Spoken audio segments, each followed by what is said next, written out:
हं, आज आपण सावित्रा वरघुडे यांच्या चिक्कूच्या बागेत आलेलो आहोत. या ठिकाणी किड्स सुद्धा आलेले आहेत.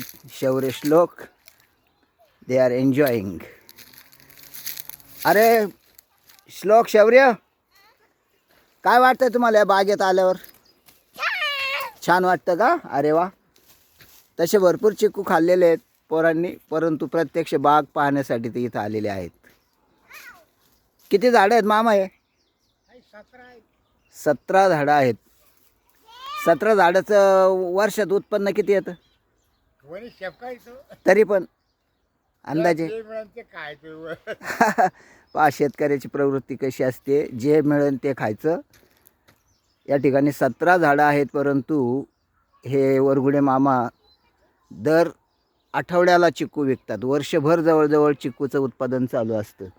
आता या ठिकाणी काही चिक्कू काढायला आलेले आहेत, ते आपल्याला दिसतात, तर काही अगदी बारीक कळ्या लागलेल्या आहेत. म्हणजे पेरेनियल वर्षभर उत्पन्न देणारे हे झाडं आहेत. यांच्या वडिलांनी हे झाडं लावलेले आहेत. वडिलांनी लावलेले ना झाडं. किती वर्षापूर्वी? 82 साली, 1982 साली या ठिकाणी जवळजवळ किती झाडं लावले होते?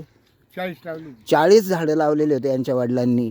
परंतु आज या ठिकाणी फक्त 2002ला दुष्काळ पडला. हो, 82ला दुष्काळ, पुढे 2002 मध्ये दुष्काळ, 92 मध्ये, आणि त्याच्या अगोदर 1992ला दुष्काळ पडला. आणि त्या दुष्काळामध्ये काही झाडं गेले